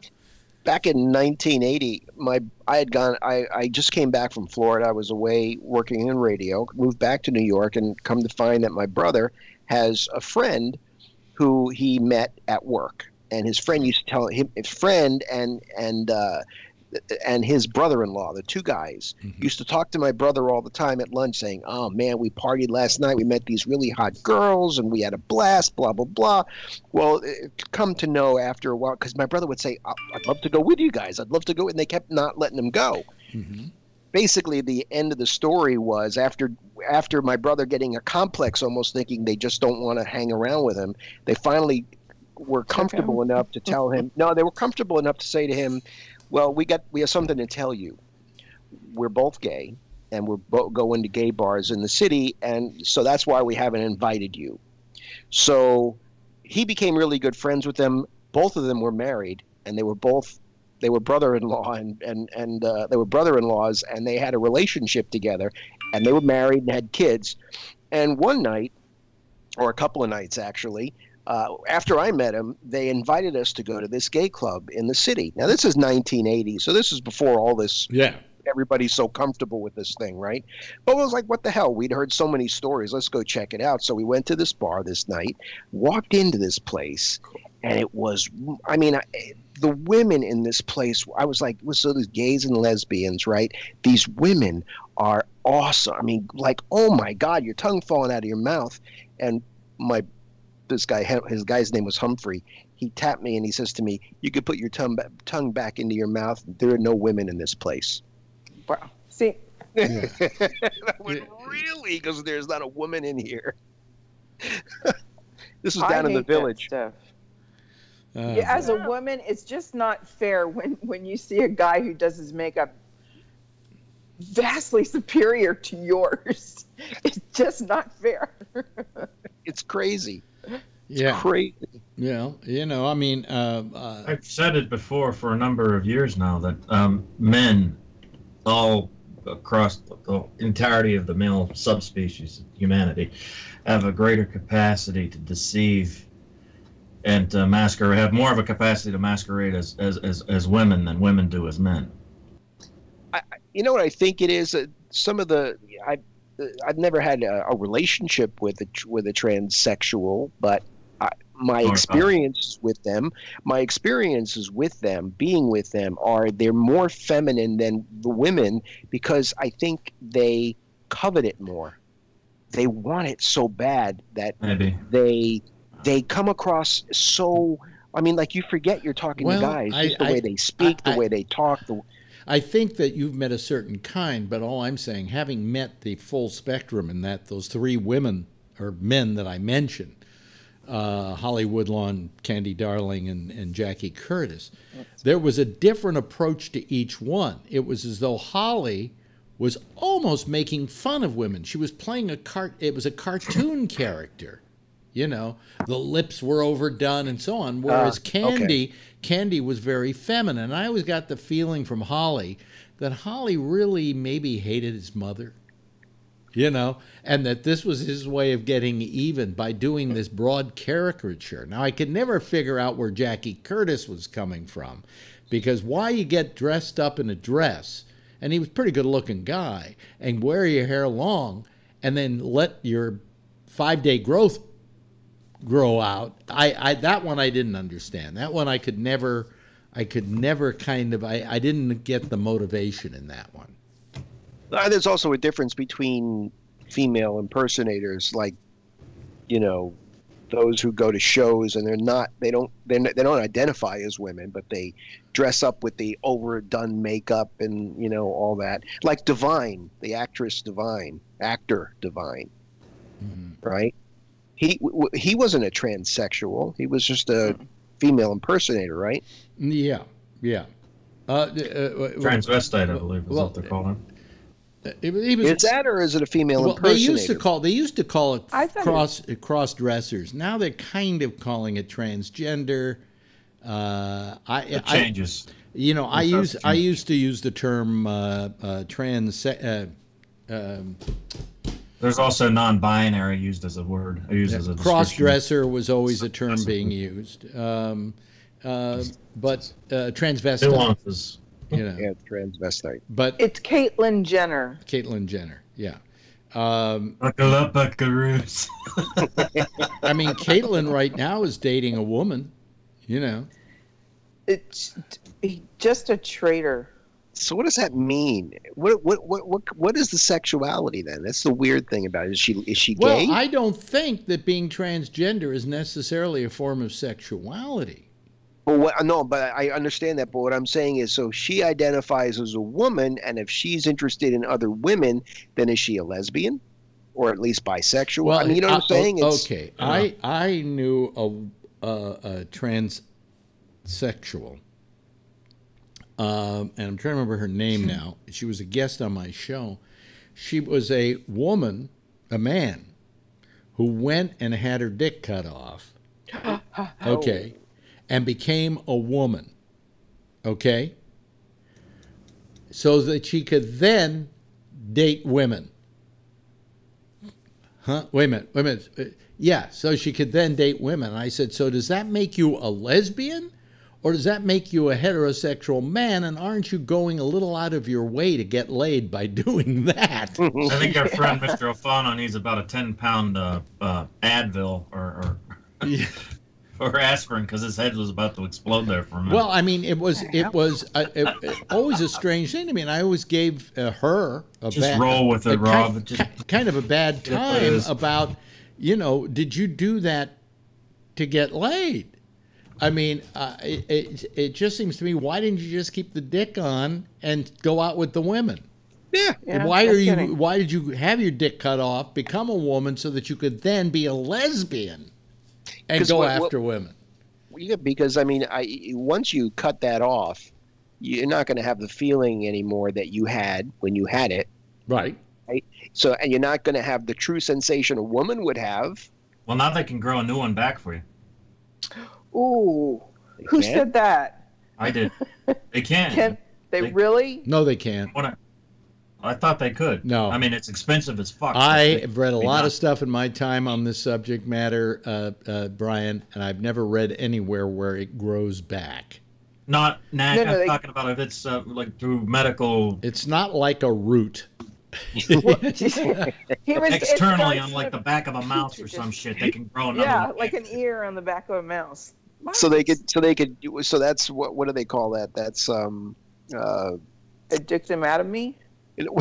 Addictomy. Yeah, it's called an addictomy. Yeah. Sorry, but Jeff's that's cloning. Yeah, exactly. So in a way, Yes, you're cloning the penis. Jeff has a comment. You got to open your mic. You got to open your mic. Mic is muted. Your mic. Yeah. There. We're on. Yeah. I have a cousin of my wife, and she's becoming a man, and she's already pretty much. She has a different name, and things like that. But she's like 18 years old. Okay. And who is this? Well, it's a cousin of my wife. Okay. All right. Okay. But but she's a teenager, and that's got to be such a difficult life to build in. Absolutely. I guess. And it depends. She wants to go to college, and who are you going to sleep with at the You know, usually in college they split your room. You know, I got to tell you though, Jeff, that today these things are being understood more by younger groups of people than by you or I even. I agree, and I think I understand it. You know, I can't imagine the pain that people have gone through in the past, knowing that they had this.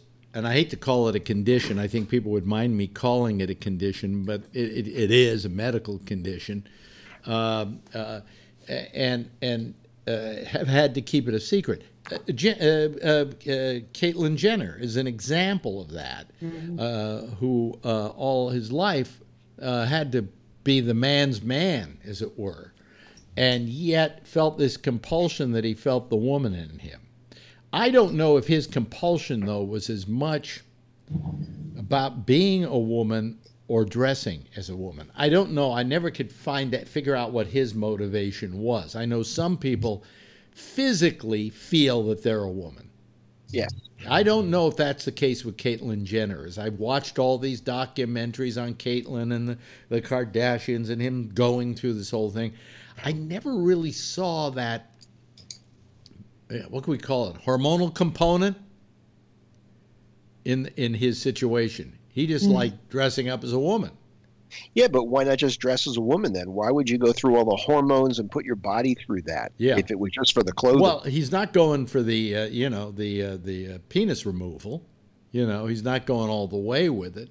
As a matter of fact, what's interesting. Let's take one that's the other way, which is Chastity Bono. Yeah.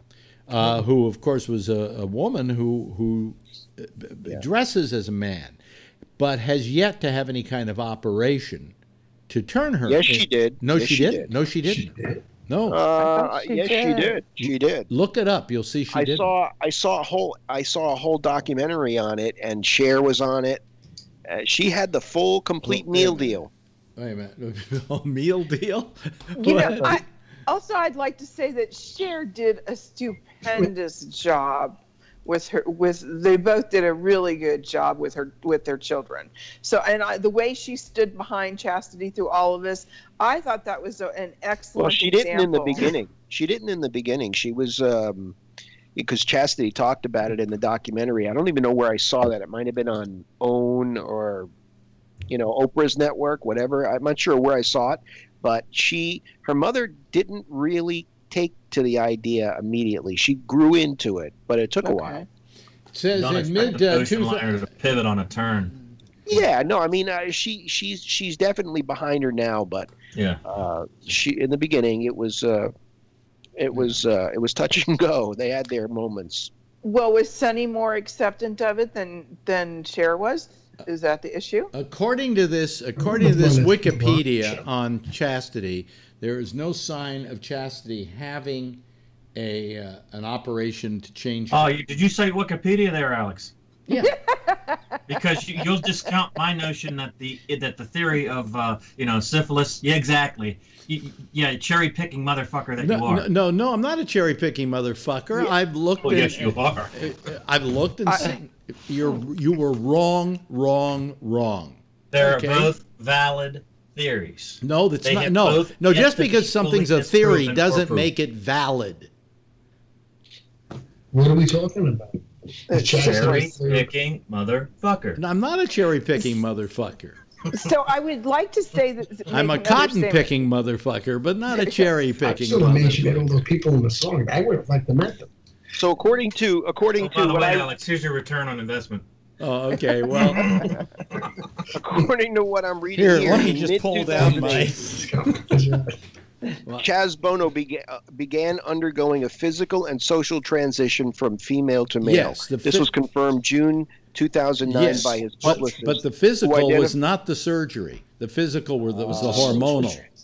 I believe I remember from the TV special I saw. No, I remember seeing an interview with him and him being asked, "Are you going to do the thing where you're going to, literally add a penis to yourself?" And he said, "I don't know if I'm ready for that because I've made the commitment towards being a man. I feel I'm a man, but that may be just too much for me to deal with. And that's what I saw in an interview during that period of time. There is no record. Chaz Bono, there's in Rolling Stone magazine, Chaz Bono, I'm saving to buy a penis. Oh, yeah. I'm saving to buy a PlayStation. Well, you'll both have something to play with in 6 months. You can have mine. It's for sale. You know what? No, but Tony's quite right. You can play with either of them. You're not using it. I got the new Spider-Man box in, Alex. I got to open that shit off. That was perfect, Tony. But I don't think you are correct. Now I remember she went in for an operation. It was to remove her breasts. Yes, that she got her breasts. She got her breasts removed. That is correct. Now I remember it. I don't. I knew there was something she got done. Yeah, but she had them taken away. Yeah. Now, but safer. I mean, yes, it was wonderful the way Cher handled it. Though Cher admitted that at the very beginning she wasn't handling it well, that it was affecting her. And then, she's a mother, and eventually you kind of come around and say, hey, I love my kid. Now, what can I do to make that kid feel better about this? So. They're still doing that horrible therapy. What therapy is that? Yeah, conversion therapy. Oh, my God. Well, in some states it's illegal. Not in Indiana, home of Pussy Pence. Right. Jeez Louise. Yeah. Well, as we all know, that I've often said to my gay friends, how do you feel that what you're doing is an abomination in the eyes of the Lord? Some of the church-going homosexuals would say, which version of God? And I would say back to them, which version of God do you believe in? Because there are Christian homosexuals, and a few of whom I'm friends with on Facebook, and I just want to ask them, which version of God do you believe in? Yeah. Your version of God or Pat Buchanan's version of God? Bottom line, God's a fucking hoax. So, well, what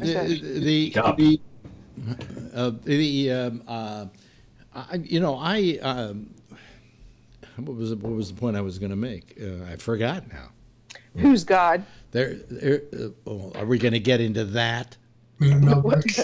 I vote for what was that song? What if God was one of us?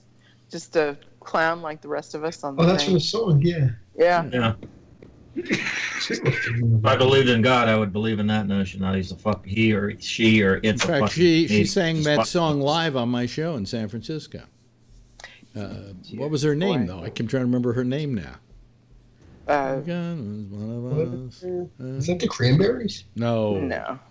Oh, and she died really young, didn't she? Did she die? The lead singer of Cranberries? Not so long ago. Yeah.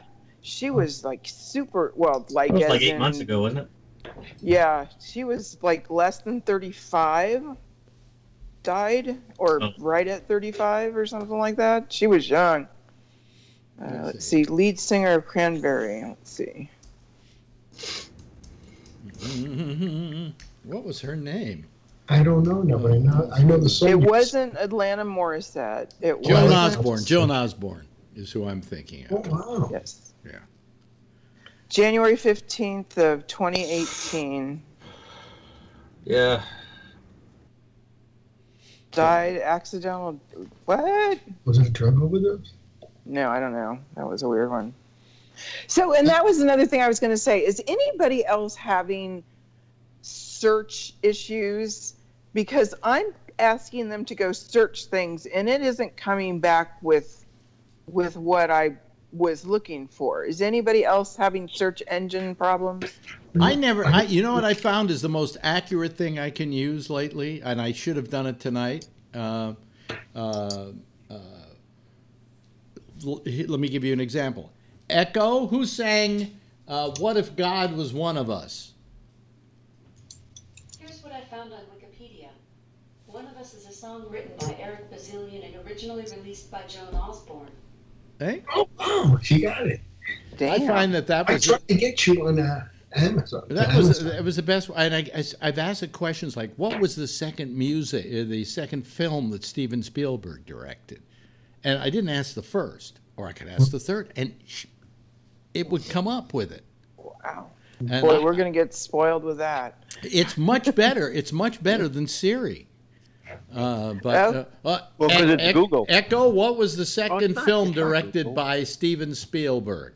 Was that close? Fighter's Quad. What? Flyers Clog? Echo, what was the third movie directed by Steven Spielberg? Escape to Nowhere. Escape to Nowhere? I never remember that one. I never heard of that. That wasn't the Kurt Russell. No, that was Escape Out of Chinatown that or was, something that was like that. Escape to New York. That one. From New York. That's not Spielberg. That was a B movie, really. I thought. Yeah. Donald Did you see Pleasance where? was Did the you see president of the where United States. Spielberg is? Isaac Hayes. Spielberg is re-releasing on its 25th anniversary Schindler's List. Really? I saw that. Yeah. Maybe it should be. Yeah. I don't think these people understand how that all went down. Then there was the pornographic parody featured on an episode of Married with Children called Schindler's Lust. Mm-hmm. But the fact is that for years I was getting like junk mail from Jewish philanthropies, and I don't know how I ever got on the list, but I would get like 20 pieces of mail a year from Jewish philanthropies, and I said, "What happened? Did I get on Schindler's mailing list?" And you made a good joke out of that. But no, I couldn't figure out. And I was probably ready to write these Jewish philanthropies and say, you really should stop because you spent more money sending me mail than I would ever give you. You know. Didn't Seinfeld do an episode around Schindler's List? Oh yeah, because no, it was where they were making out with his girlfriend. He was making out with his girlfriend during Schindler's List in a theater, and people saw him do it. You know. Yeah, that's right. Making out with. How could you make out? Wasn't it because he had no privacy because his parents were staying over his house? I think so. So they went to the movies and they were with Schindler's List and they were making out. Why is it? You know, it's funny about Seinfeld that there are episodes that we keep referring to as as examples of stuff. I mean, it was so rich with these life lessons, could we call them? You know, and so you mentioned, you know, what was the episode where he went to Schindler's List and made out with his girlfriend? We remember that. Alex, you know what I think of when you tell the story of Moby Dick? I think when Jerry is when the moil comes over. Oh, the moil. Remember he takes the moil with the shakes. Yeah, with the shakes. Yeah, with the shakes. They push you. Oh my God! A moil, by the way, in case people are listening and don't know what we're talking about, a moil is does a circumcision. He's a religious guy. Does a circumcision. It's the guy with a knife that's near a child's penis. Yes. But that sounds not good. Well, I don't know. If you want your dick to look like a mole, okay. You know, I mean, I was very happy with mine. You know, I mean, I don't remember it. Thank God. You know, that'd be traumatizing. But I do remember David Feldman having me read aloud from Moby Dick when his son had it at their house. You know, but that was pretty fun. Yeah. Well, I mean, not fun. And they get the kid drunk with wine too. They get a baby drunk. Give him another shot. Yeah. How much alcohol does it take for that baby not to feel people removing their body parts? Well, you know, at that point in your life, I don't think you have a heavy sense of pain. You know. That's not what I've heard. They have quite a lot of nerve endings there in the foreskin, and that some of the babies get. So what I just recently read about that, because there's a whole thing now saying that it's actual mutilation, and we're missing out on about 80% of feeling from people who do have their foreskin. Well, I've had I've had enough feeling down there to get me in trouble.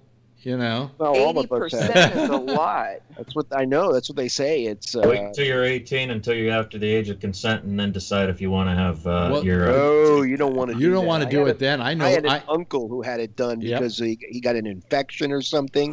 He was like 50 years old. Boy, did he suffer. Well, then most will elect not to have it done, but they shouldn't have it done before they're able to think for themselves. I do think it's a form of mutilation. Let's just as I think it's a woman's right to choose to have a baby or not. Well, it's a man's right to choose if they want to have their foreskin removed or not. There's always been a very violent argument over this as to whether it's a health thing or not. And some people believe, well, to begin with, in the Jewish religion, it is a Jewish right. Okay. No, it is. So I know it is. It's just religion in general is bullshit. All religions.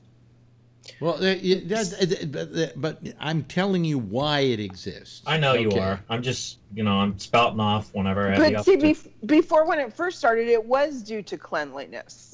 Like a lot of the rules that Jewish people have in regards to the kosher laws are all because if you violate the kosher laws, you die from eating. Yeah. But those rules are all antiquated and are not. Yes, but they've been codified as religious iconography. Okay. Okay, so. But isn't it? Boy, did I use some good words there, didn't I? Anyway, what?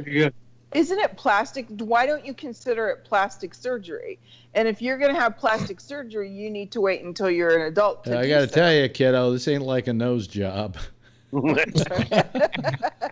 Well, people who want to have their penises removed because they want to undergo gender transformation, that's got to hurt more than having the tip of your penis whacked off. Well, it's simply extreme circumcision, but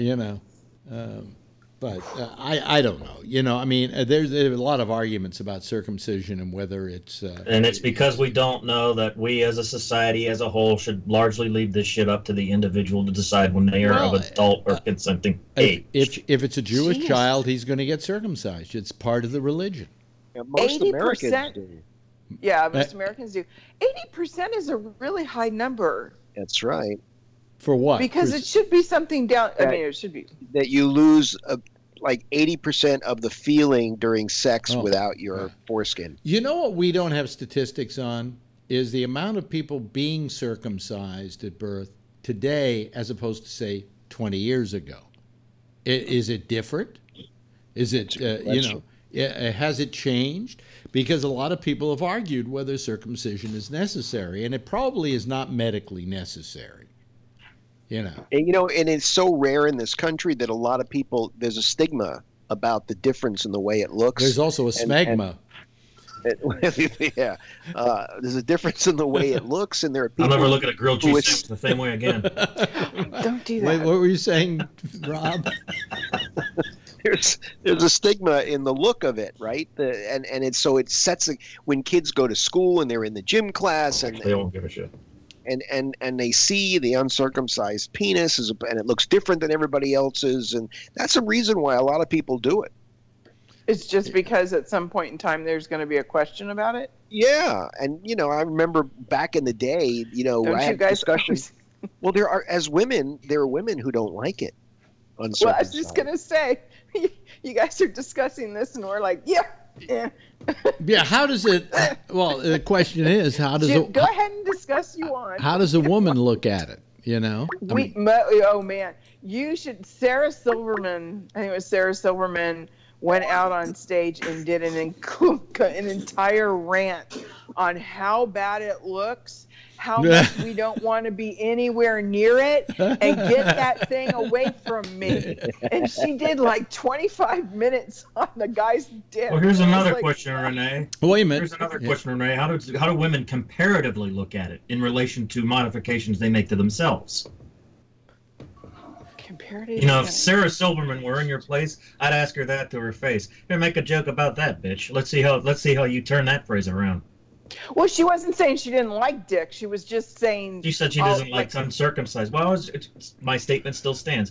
Turn that to Sarah Silverman, not to you, Renee, out of respect. Okay. But Sarah Silverman, turn that phrase around, bitch. How do you compare it comparatively to what all the optional shit you can do to your body, your breasts? Oh, I've seen Sarah Silverman, and she doesn't need to do much optional stuff to her body. Right. Whatever. But nevertheless...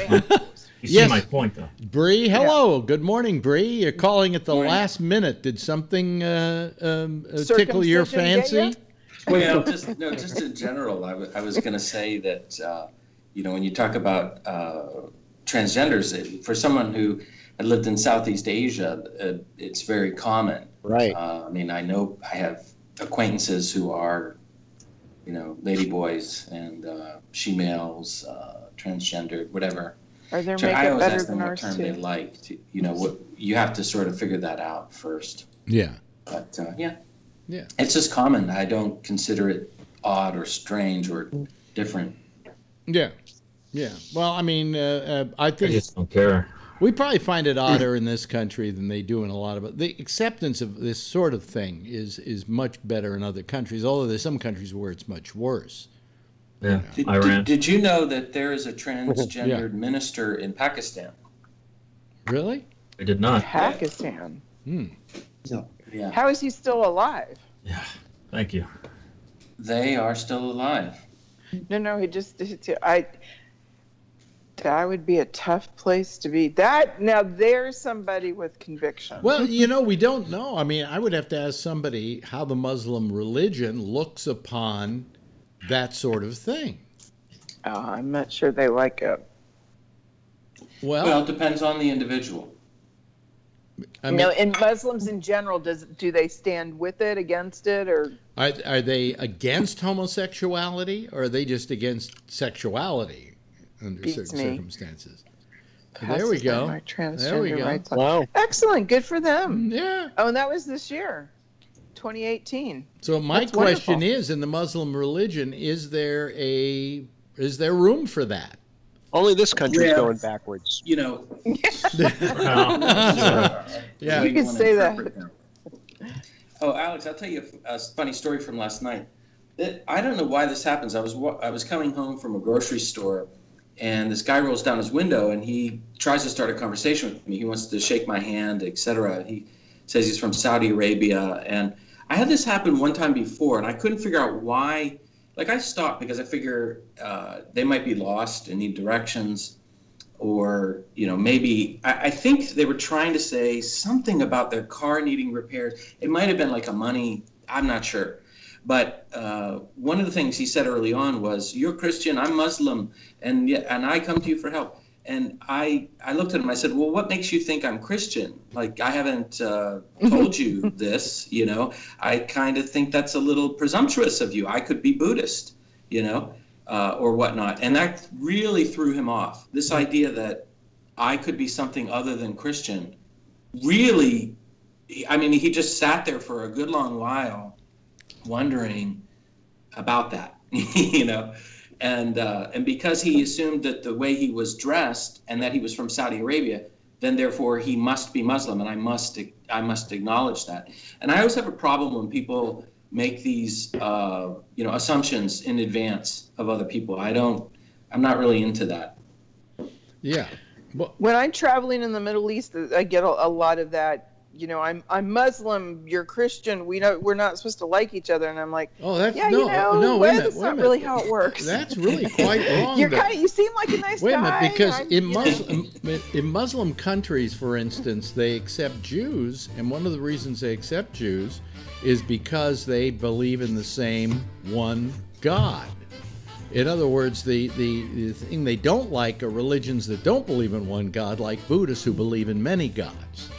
And you could argue that Christians believe in three gods, the Son, the Father, and the Holy Ghost. So, but with Jews actually, in Iran, there are synagogues, and they're allowed to, just as long as you don't try to change somebody. Anyway, hey, listen, we're running. You hear the music? You hear that? Is Jack on tonight? Yes, he's on tonight. Yeah, he just had a little problem with his technology last night. Again, TMI. TMI. Too much personal information. Yeah. Anyway, I want to thank you, Rob, for being with us tonight. Really appreciate it. Good contribution tonight. Same with you, Brian. Same with you, Anthony.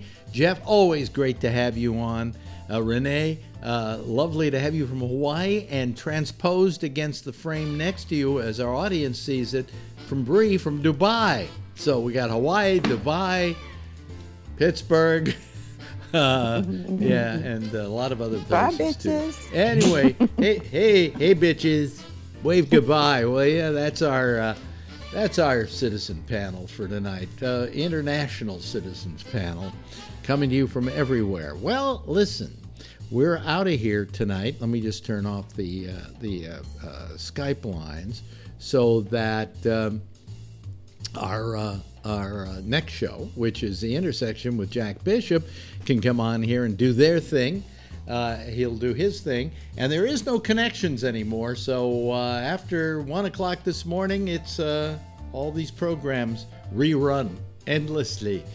In the meantime, I'm Alex Bennett. Tomorrow night, Damian Chaplin will be here at 9:30. I'll be here at 10 o'clock. Same time, same station in life. And in the meantime, as always, if you see her, don't knock the crutch out from under her and tell her I love her, okay? Bye-bye.